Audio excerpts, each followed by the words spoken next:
Welcome back to my vlog. My name is Lisa Kinoti.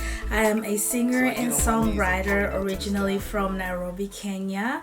My American friends call me Lisa Kinoti. My Kenyan friends call me Lisa Kinoti. It doesn't matter how you call me. I am okay with either one. If this is your first time visiting my vlog, welcome.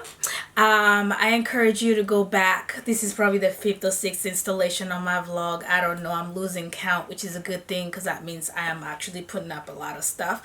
I actually have vlogs where I talk about some self-help issues like depression and all that, which are pretty serious vlogs. And then I have a couple of other entries where I'm talking about, or not really talking about, but I'm taking a comedic view on life and just topics that I'm interested in life, and having actual comedians as my guests. And then in the very near future here, I'll be doing some cover songs as well as some original songs, probably taking y'all into the studio with me so you can see the whole writing and recording process. I'm really looking forward to that. So this is something I'm working on for the year 2018. By the way, today's New Year's Eve. Happy New Year's. So we're looking forward to all that. But also the purpose of my vlog is not only for me to have fun and for y'all to have fun, but for us to get to know each other. So feel free to comment on my videos. I am okay with that. Let me know what you would like to hear me talk about, what you would like to know about me, what would you like me to know about you. But what we're gonna talk about is one of the things that I just want to share with y'all, just for fun, because vlogs are for fun. This is not CNN. We're not talking about politics and serious stuff where I gotta always be very like stoic and stuff.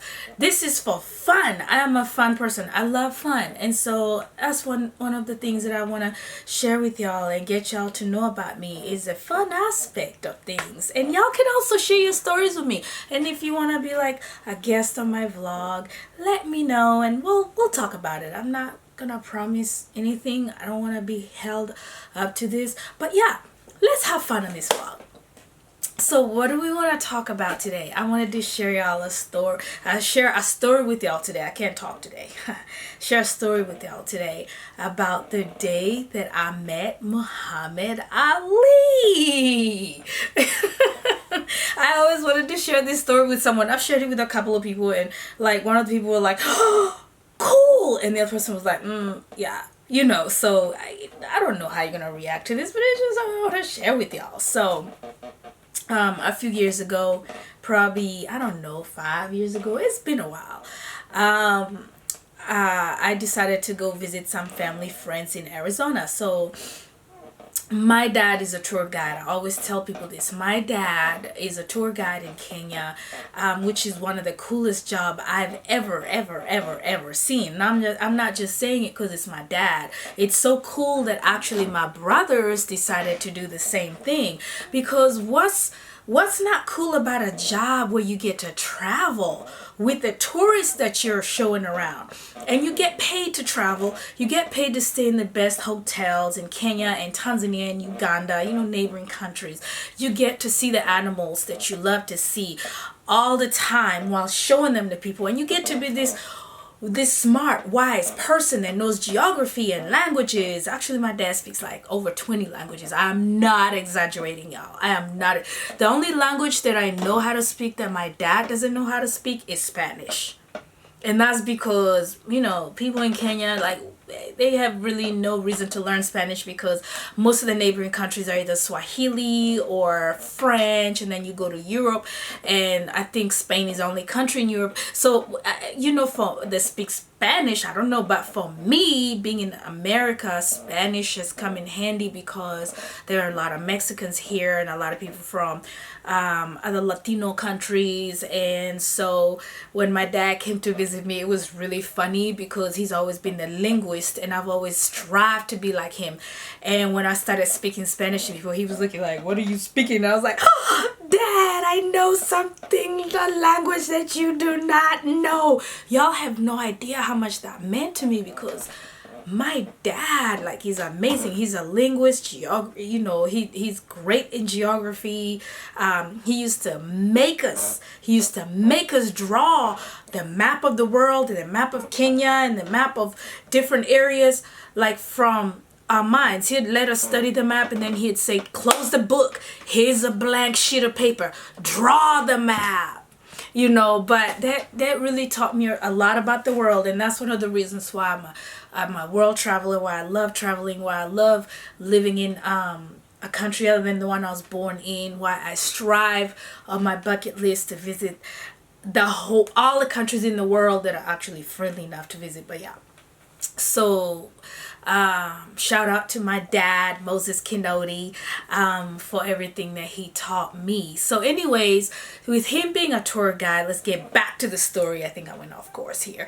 With him being a tour guide, he made a lot of friends in the US, in Germany, in France, in Switzerland, in so many different parts of the country, of the world, which is another really cool thing about being a tour guide.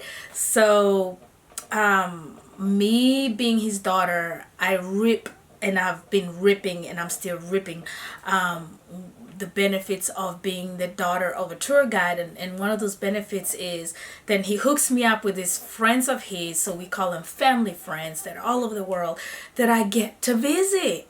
How cool is that? And then because they love my dad, because he was so cool and so nice to them while they were in Kenya, they treat me like royalty, y'all, and it's so much fun. So I was visiting some friends. I told you I can't talk today. I was visiting some friends in Arizona. So they're really good friends of my dad. The first time they visited Kenya was in the 1980s. And I was like, I don't know. I don't even, like, my dad was like, really young in the industry and doing really well, and they loved it, and they kept coming back and kept coming back. And so my dad was able to come to the US and visit them. And so while I lived in the US, I asked my dad, can I go visit them? And he said sure, and he hooked me up with them, and I got on the phone with them. Really wonderful people, really great people. And so yeah, they invited me out to Arizona, and I went to visit them, which was the coolest experience, because I've lived in the south of the US, had never been to the west. I had been to Seattle, but I'm talking about the real Wild West. I'm talking about the desert, And so going out to Arizona, oh my gosh, it was amazing, because the terrain is completely different from what I'm used to. The south of the US is a lot like Africa and Kenya. It's very green and lush, and it rains, and it has almost the same seasons that we have in Africa. And so just going out to the west and seeing flatlands and cactus plants and big boulders that are different colors, and it's hot. It's like a different hot. Like, it gets hot in the south, but the heat over there is different. Like, I got off the plane and I couldn't breathe. It was amazing. Like, I was like, I had to kind of take a deep breath, because I really couldn't breathe. So anyways, the whole experience was amazing. They were wonderful to me. If they're watching, I'd like to say thank you. They were wonderful to me. Took me to the Grand Canyon, which is one of the 7 wonders of the world, and I see why. Like, you think, well, why would I go to the Grand Canyon? You're just sitting there and you're looking at rocks. But think about it. It's a huge plateau that's pretty much been created by water, and you start to realize how powerful water is. That water actually over the centuries, over years, has molded this thing you see in the Grand Canyon. So you're standing at the top, and there's this huge, in Kenya we call them plateaus, but they probably call them different here, where you have this sunken land this molded in the rock, and in the bottom is this water, and some people actually go as far as hiking the Grand Canyon, riding canoes down the Grand Canyon, and stuff like that. So that's really cool and that's really fun. I didn't get to do that, but I was happy just to see it. I felt blessed just to see it. But while I was there, this couple, they're really well up. They're really successful in some businesses, and so they would go out to eat to really nice places to eat, really high-end restaurants, really fine dining restaurants, which was another thing. I felt really blessed that they took me to these restaurants and just showed me that life, the high life and stuff. And that was fun as well. So I apologize that I cannot remember the name of this chef. I should have looked it up, but they have celebrity friends apparently. And so one of the celebrity friends, who is a celebrity because he's a celebrated chef that won one of the Iron Chef seasons, if you've seen the Iron Chef on TV, actually had invited them to his restaurant. I don't know if it was an opening or anniversary or what it was, but he has a restaurant in Phoenix, Arizona, which is where this couple lived, and invited them to come over and celebrate with him. And of course, he had other friends there, and it was really cool. So I happened to be so lucky that I was in town during the actual time that he invited them to this place. So sorry people, I know there's a little pause there, but it's because for those of you who do filmmaking, I know you understand sometimes you are in it and you are going at it and you are having a good time and you got this film going and then the battery dies, and that's exactly what just happened to me. The battery just died. Let's get back to it. So we're at this party this Iron Chef had invited us to, and it's kind of an hors d'oeuvre and cocktail type of party, not a sit down restaurant type of party. But after the party, which was about a 2-hour party, he was gonna have he was gonna open his restaurant for regular sitting, so he had reservations and people coming in and all that. So my friends that I was with, the couple I was with, when it came time that they were almost opening the restaurant, said to me, "You ready to go?" And of course I'm ready to go. I'm on y'all's time. What do you mean I'm ready to go? I'm on y'all's time. Y'all ready to go? I'm ready to go. You know what I'm saying? But anyway, so we're getting ready to go. And so we thank the Iron Chef. I feel really bad that I don't remember his actual name. I'm gonna try to research before I post the video and see if I can remember his name, and then maybe post it over here on this side, or over here on the side, so y'all can see who it was. But we got to meet him, we got to talk to him. He was really cool, he was really kind, he was really friendly, and my friends explained to me that this is a celebrity. This is a celebrity chef. He was on Iron Chef. And I've watched Iron Chef a couple of times, but I never really followed it up. So I felt embarrassed that I couldn't go, "Oh, you were in that episode and you're such and such." But, I just smiled and nodded, and it just felt good that I met somebody that's considered a celebrity that's on TV, So as we're getting to leave, there's this hallway, and on this side is the bar, and there's people sitting on stools at the bar, and on this is the little hallway, and on this side is a little wall, and on that side are the tables, and people were coming in, going to the tables where they were supposed to sit for their reservations. So we're walking down the hallway, and I'm pretty much behind the couple that I was with, and I look up, and before I tell you guys, this is the exciting part, but I'll tell y'all why I'm excited. I'm excited because I haven't grown up in Africa, and anybody watching this from Africa, you see people on TV, and you never in a million years think that you're gonna meet them. You never do, because how would you meet them? You're in Africa, they're in Hollywood or America, whatever. So what happened next was one of the most exciting and amazing things that have ever happened to me, which is one of the reasons why I wanted to share this. So I look up, and coming towards us is a group of people, maybe 3 or 4 people that you could tell were together. But what caught my eye was the lady. She had covering almost like a Muslim type of dress covering, or African type of dress covering, which is what caught my eye. And so I'm looking at her, and I realized that she's kind of standing to the side or to the back of this gentleman, and she's guiding him. And he looked really familiar, and he was kind of, shaking as he's walking. He's kind of shaking as he's walking, and I'm just like, whoa, wait a minute, that man looks familiar. And as I look closer, and now we're walking towards them, and they're walking towards us, I realize, y'all, that it's Muhammad Ali. And if you're watching this and you're like 10 and you're like, hey, it's Muhammad Ali, I'm not gonna judge you for asking that, but Muhammad Ali, I mean, the world famous, best world. And I'm sorry, if you're one of the best boxers right now and you're watching this, I apologize for saying this, but I mean, come on, Muhammad Ali, the best boxer in the world that ever lived. If you don't know what I'm talking about, look him up. But in Africa, man, we like idolize this guy. We're like, this guy is amazing, so I knew who Muhammad Ali was. And I mean, how would you expect to see Muhammad Ali? How would you expect to see Muhammad Ali?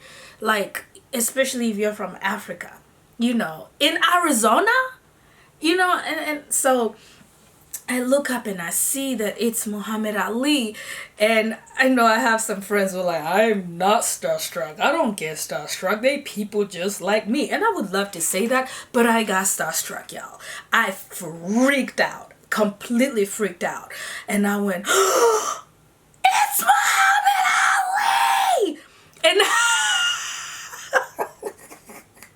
I had no idea, y'all, how loud I said this, because I realized that people at the bars turned around and looked at me.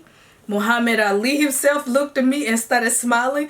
The lady he was with, who I believe was his wife, looked at me and started laughing.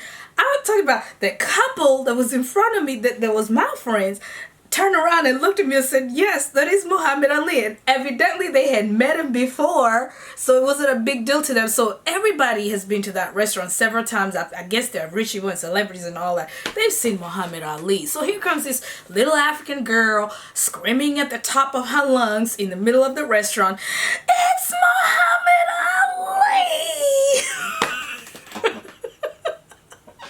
And so, but the coolest part is, Muhammad Ali actually saw me because I said this and looked at me and smiled at me. He smiled at me, even though he had that disease that, was kind of messy. I think it's Parkinson's. It's kind of messing with his head. But he was aware of his surroundings, and he looked at me and he smiled at me. Little African girl from nowhere just smiled at me, and I was like, he smiled at me.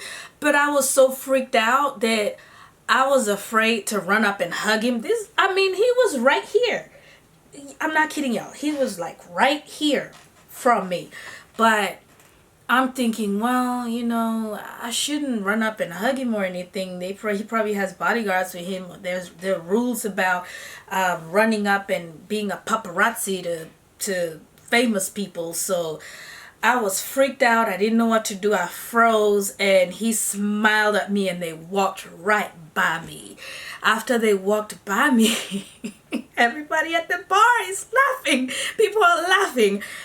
I mean, they weren't laughing like, ha ha ha, you idiot. They were laughing like, ha ha, it's so cute, and the couple I was with, my family friends, they turn around and they say, oh my goodness, oh yeah, I'm so sorry, that is Muhammad Ali. We didn't realize that you've never met him. And they were like, well, he's going to have dinner right now. It would be kind of rude to walk up to him and ask for pictures or anything. And I agreed, because he was actually, by the time we're talking about this, he's sitting at the table. I know, I've told friends this before, and they were like, I don't care. I wouldn't run up there and be like, can I take a picture? But I was so freaked out. And so they were just like, so you saw him and he saw you, he smiled at you. Good. And I was like, yeah, that's good enough. And so then they say, oh, you know who else is here? And I say, who? And they say, Alice Cooper. And for those of you who are rock and roll, heavy metal enthusiasts or whatever, y'all know who Alice Cooper is. And it so happened that he was this famous rock and roll artist that was in a famous rock and roll band. And it so happened that he turned his life around and decided to give his life to God and actually changed everything around. And from what they were telling me, he was actually helping Christian artists and doing different things. So I thought that was like really cool, even though I at the time I didn't listen to rock and roll. So I'm like, no, but I want to meet Muhammad Ali. I mean, I love you, Alice Cooper, and I don't listen to rock and roll, but I want to meet Muhammad Ali. And they're like, but you can meet one famous person tonight. So we know Alice Cooper personally, so he's here and we're going to take you to meet him. So anyway, so I'm like, okay, cool. He's a musician and a singer like me. So yeah, that'd be cool. And I can tell people, I could tell my white friends, sorry y'all, but the ones that listen to rock and roll, that I met Alice Cooper. So they rush me over. We're going through the crowd or whatever, and they get to the other side of the bar, and they're like, "Wasn't Alice Cooper standing here?" And they're like, "Yeah, he was. Where is he? Oh, he's leaving." So they rush me outside, and literally as we get outside, Alice Cooper is getting in his really cool Batmobile-looking car that I'm pretty sure is over $100,000 worth, and he speeds off. Not my day, people. Kind of my day, because I did get to see Muhammad Ali and he did smile at me, but I didn't get to shake his hand. I didn't get to shake Alice Cooper's hand.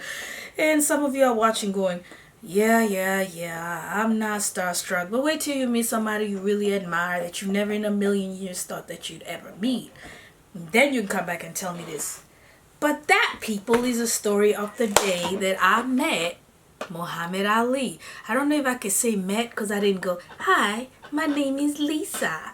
But I saw him and he saw me seeing him, and I saw him see me see him. So I don't care what you said. I met Muhammad Ali. Yeah. Well, that brings us to the end of yet another episode on my vlog. Just something fun I wanted to share with y'all. Thank you for tuning in. Thank y'all for watching as always. Please like if you like. Please like. Please subscribe to get more videos. Like I said, cover songs, comedy, stories like this. Just, anything that I come up with, I will share with y'all. So please subscribe. Click the little bell on the side to let me know that you subscribe, so that every time I post something, you automatically get a notification and you don't miss out on anything. Thank y'all again for coming and joining me on my vlog. And namaste. Ciao. See you soon. Bye-bye.